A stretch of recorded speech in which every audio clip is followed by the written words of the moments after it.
وما أرسلناك إلا رحمة للعالمين. Tentang kurban. Sini dikatakan faslun, pasal, wal udhiyah sunnatun muakkadatun. Yang namanya kurban itu adalah sunnah muakkad, jadi sunnah yang sangat ditekankan. Artinya kalau ada orang yang tidak mampu maka tidak apa-apa. Tapi kalau mampu maka sangat ditekankan untuk berkurban. Ya. Jadi jangan sampai pelit untuk berkurban. Usahakan setahun sekali berkurban kalau mampu. Kalau nggak mampu maka ya semampunya. Jadi nggak kurban nggak apa-apa. Tapi kalau bisa diusahakan, usahakan. Jangan menjadi orang yang berlagak nggak mampu. Ini juga jelek dalam Islam. Orang pelit kayak gitu tuh jelek. Kemudian buat tujzi'u fiha al-jad'u minad du'ni. Maka domba dipandang sah berupa jazak.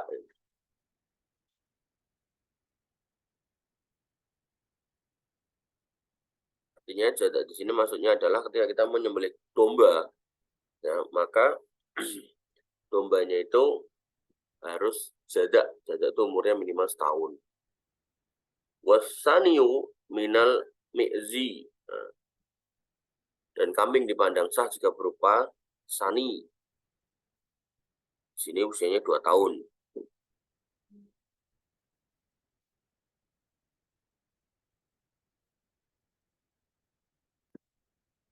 Kemudian wasaniyu minal ibil. 2 tahun untuk unta juga. Wasaniyu minal bakor, dan 2 tahun untuk sapi. Watujzi'ul badanatu ansab'ati. Dan ya, unta itu bisa dikorbankan untuk 7 orang. Wal baqaru an sab'ati, sapi juga 7 orang. Wasyatu an wahidin, dan kambing itu 1 orang. Jadi kalau berdasarkan ini, domba itu minimal usianya 1 tahun, kambing minimal 2 tahun.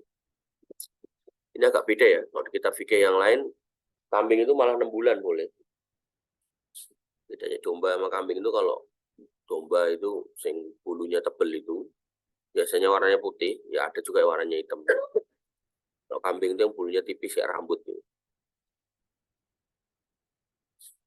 Kemudian wa arba'un la tudzi'u fid duhaya, dan 4 hal atau 4 kondisi la tudzi'u yang tidak dibolehkan atau tidak sah dalam kurban. Yang pertama al-aura, yaitu hewan kurban yang buta, sebelahnya. Al-bayyinu aura'uha, yang jelas kebutaannya. Contohnya apa? Matanya rusak, matanya katarak sampai warnanya putih, itu enggak boleh buat kurban. Tapi kalau matanya kelihatan biasa dan kita nggak tahu kalau itu buta, ternyata butanya 1 gitu, maka itu nggak apa-apa selama nggak kelihatan. Tapi kalau kemudian kelihatan nih, matanya rusak, matanya pecah, atau mungkin nggak ada matanya, gitu, ini nggak boleh. Kemudian wal arja al-bayyinu arja wal arja'u al-bayyinu arajuha, yaitu yang pincang dan pincangnya jelas. Jadi kakinya 1 diangkat, jalannya loncat-loncat, itu jelas. Itu kayak gitu nggak boleh buat kurban. Jadi kalau kita jadi wanita kurban harus tegas. Ini nggak boleh Pak. Jangan iya nanti. Kalau iya kan nanti kita yang tanggung jawab di akhirat. Wal maridotu al bayyinu maraduha. Yang sakit, yang kelihatan sakitnya. Misal kalau binatang itu kering, kurus banget itu. Nah, ini nggak boleh. Kemudian wal ajfa'u alladhi dhahaba mukhuha minal huzal, dan hewan yang ajfa, kurus, yang sampai kelihatan tulang belulangnya. Orang Jawa bilang jerangkongnya ketok. Atau kalau dalam bahasa lain, ya bahasa Jawa juga maksudnya istilahnya ngeligo. Sampai tulang iganya kelihatan. Nggak boleh. Kemudian wa yujzi'u al-husiyu wal maksurul korn. Maka hewan yang dikebiri itu sah untuk dikurbankan. Wal maksurul korn, dan hewan yang tanduknya patah juga sah. Cuman nggak utama gitu. Artinya kalau ada hewan yang nggak dikebiri, misalnya makna kemaluannya masih ada, atau hewan yang tanduknya masih utuh, itu lebih baik. Ya. Tapi kalau punya itu, atau ibarat ada dana mampunya buat beli yang model begitu, tentu kan harganya agak miring gitu. Dengan catatan jangan dalam wilayah pelit ya. Jadi jangan mampunya itu, padahal duitnya banyak, itu nggak boleh. Ya, maka kalau memang mampunya cuma itu, ya, dan nggak bisa beli karena memang dananya ada yang segitu, maka ya nggak apa-apa. Jadi saya pernah ditanya orang tuh, saya punya duit cuma 2 juta, Pak Ustadz boleh nggak buat kurban? Ya kalau emang dapat yang memenuhi kriteria silakan. Nah mungkin pengennya yang ideal, ternyata harga harga kambingnya ternyata 4 jutaan. Ya wes dengan harga segitu beli yang penting memenuhi syarat, bisa. Sekali lagi jangan pelit. Tapi kalau emang nggak mampu ya nggak apa-apa. Kemudian wala tujzi'u al-maqtu'ah al-udhun wal zanab, dan tidak sah itu hewan yang terpotong udun telinganya, wazanab, dan ekornya. Jadi kalau yang terpotong tanduknya boleh, kalau yang kemudian terpotong alat kemaluannya boleh, tapi kalau kemudian yang terpotong adalah telinganya sama ekornya, itu harusnya punya ekor, jadi ekornya kepotong, maka tidak diperbolehkan.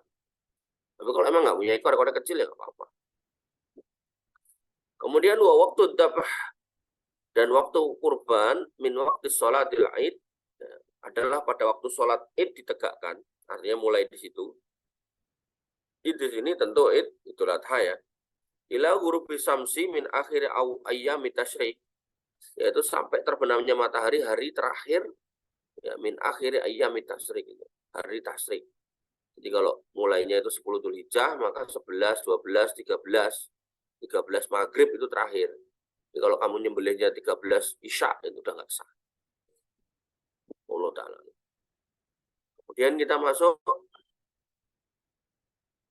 wa yustahabbu inda dabhi khamsatu asya, dan disunahkan atau dianjurkan untuk melakukan 5 hal dalam kurban.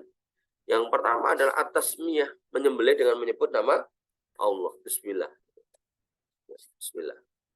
Kemudian wassalatu ala Nabi sallallahu alaihi wasallam. Beliau memasukkan sholawat ya. Bismillah, Allahumma sholli ala Muhammad. Kemudian wa istiqbalul kiblah, menghadapkan kiblat. Kemudian wa takbir, dan mengucapkan takbir. Kemudian wa du'a'u bil qabul, dan berdoa agar diterima korbannya. Jadi disunahkan bismillah, sholawat, menghadap kiblat, takbir. Ya. Kemudian berdoa agar kemudian diterima korbannya. Biasanya Allahumma hadza minka walaka an fulan. Allahumma hadza minka walaka an Angga Prasetyo, ya, Prasetyo, Angga Saputra, sembelih ser. Ya. Bisa ditambah juga Allahumma taqabbal hadza minka walaka an Angga Saputra, boleh seret. Wala yaqulu al-mudahhi syai'an minal adhiyah al-manzurah, maka orang yang berkorban tidak boleh memakan hewan kurban yang merupakan nadarnya.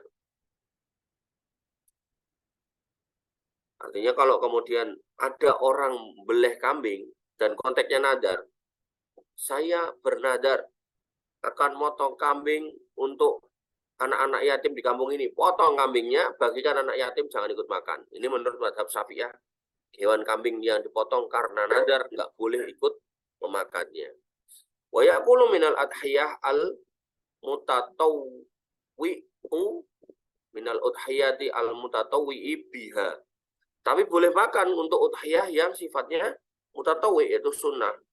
Yaitu untuk kurban itu loh. Kurban Idul Adha itu boleh. Jadi kamu sembelih pas Idul Adha, emang niatnya Idul Adha, itu kan sunnah muakkad tadi hukumnya tuh. Maka di situ kita boleh makan. Tapi kalau kemudian konteksnya untuk nazar, misal nih, masih kau nazar, kalau saya dapat istri yang solihah, saya akan boleh kurban. Maka begitu dapat, ya, istri solihah, misal dicirikan ya wanita, pastilah. Dan yang kedua misal Al-Quran gitu kan, sembelih Quran, sembelih kurban, atau maka hukumnya nazar, maka nggak boleh ikut memakannya.